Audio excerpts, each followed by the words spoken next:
அனைவருக்கும் வணக்கம். இன்று நாம் வாசிக்க இருப்பது நினைவு அலைகள். நித்து சுந்தர வடிவேலு அவர்கள் எழுதிய சுயசரிதை நூல் அத்தியாயம் 39 தொடர்ச்சி. திருவாரூர் சுப்பிரமணியம் என்பவர் சென்னையில் பிடில் ஆசிரியராக வாழ்ந்து வந்தார். பெரிய வித்வான்களுக்கு பிடில் வாசித்து வந்த அவர் மரபுப்படி வைதீகர், வாழ்க்கை முறையிலே முற்போக்காளர். அவர் டாக்டர் யு ராமாராவ், அவருடைய மகன் டாக்டர் யு கிருஷ்ணாராவ். இவர் பிற்காலத்தில் சென்னை மேயராகவும் அமைச்சராகவும் சட்டப்பேரவை தலைவராகவும் விளங்கியவர். பம்மல் சம்பந்த முதலியோர் ஆகிய பெரியோர்களுக்கு குடும்ப நண்பர். படித்தோர் உறவு திரு சுப்பிரமணியத்திற்கு படிப்பில் ஆர்வம் ஊட்டியது. தாய்மொழி தமிழோடு தெலுங்கு, கன்னடம், உருது ஆகிய மொழிகளை நன்கு கற்றிருந்தார். அவருடைய உருது உச்சரிப்பை உருதை தாய்மொழியாக கொண்டவர்களும் பாராட்டியதை நான் பலமுறை கேட்டு வியந்துள்ளேன். திரு சுப்பிரமணியத்திற்கு முதலில் 3 பெண்களும் கடைசியாக ஒரு மகனும் பிறந்தார். அவர் 60 ஆண்டுகளுக்கு முன்பே தன்மான இயக்கம் ஊசி போட்டு ஊக்குவிப்பதற்கு முன்பே தன்னுடைய பெண்களையும் பட்டப்படிப்பில் படிக்க வைத்தார்.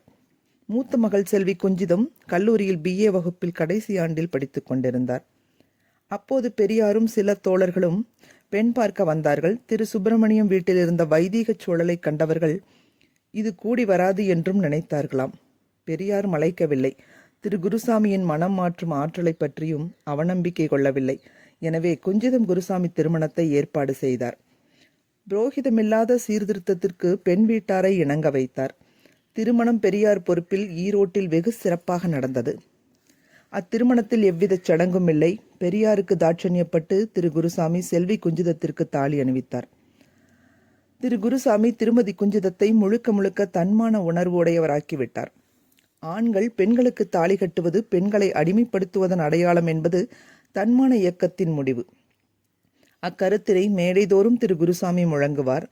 அதை கேட்டு திருமதி குஞ்சிதம் குருசாமி சில ஆண்டுகளுக்குள் தாலியை கலற்றி வைத்து விட்டார். அது மட்டுமா, பெண்கள் நெற்றியில் குங்குமம் இட்டுக் கொள்வது இந்து சமய சார்புடைய பழக்கம். சமய சார்பற்ற பகுத்தறிவாளர்கள் நெற்றியில் அத்தகைய குறியிட்டுக் கொள்ளக்கூடாது. இதுவும் தன்மான இயக்கச் சாரல். திருமதி குஞ்சிதம் அம்மையார் சில ஆண்டுகள் நெற்றியில் பொட்டிட்டுக் கொள்ளும் பழக்கத்தையும் விட்டுவிட்டார். குஞ்சிதம் குருசாமி தம்பதிகள் காலமெல்லாம் தூய்மையான நாத்திகர்களாகவே வாழ்ந்து வந்தார்கள். எழுத்தால் என்னை கவர்ந்திருந்த திரு குருசாமி கலப்பு திருமணம் செய்து கொண்டதனாலும் என் உள்ளத்தை கொள்ளை கொண்டார். தொண்டை மண்டல கொண்டைகட்டி வேளாளர்களில் ஊரறிய முதலாக கலப்பு திருமணம் செய்து கொண்டவர் குருசாமியே ஆவார். குஞ்சிதம் குருசாமி திருமணம் 1929 ஆண்டு டிசம்பர் 8 நடைபெற்றது. இம்முன்னோடி நிகழ்ச்சி புதிய திருப்பம். பல கலப்பு திருமணங்களுக்கு தூண்டுகோலாக அமைந்தது. சமுதாய புரட்சி மற்ற புரட்சிகளை காட்டிலும் ஆபத்தானது. அரசியல் புரட்சியாளனுக்கு தூக்கு மேடை காத்திருக்கும்.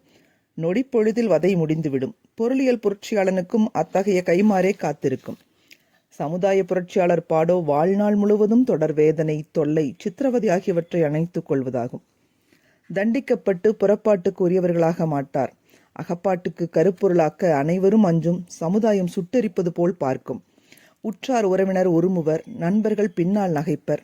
சட்டமோ கழுதை. புரோகிதமில்லாத கலப்பு திருமணங்கள் சட்டப்படி செல்லாது என்பது அக்கால நெறி. அத்தனையும் அறிந்தும் மோகத்திற்கு சமாதானம் காணாமலும் தெரிந்தே வேண்டுமென்றே ஏற்பாடு செய்யப்படும் கலப்பு மனங்களை துணிந்து ஏற்றுக்கொண்ட சுயமரியாதை இயக்க முன்னோடிகள் நெருப்பாற்றில் குதித்த போதிலும் ஒருங்கிணைந்த தமிழ் சமுதாயத்தை உருவாக்குவதில் அரிய பணியாற்றியுள்ளனர். அவர்களில் முதல்வரை திரு குருசாமியை அறிமுகப்படுத்திய போது நான் பரவசமானேன்.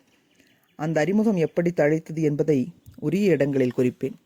தொடர்வோம். அலைகள் ஓய்வதில்லை.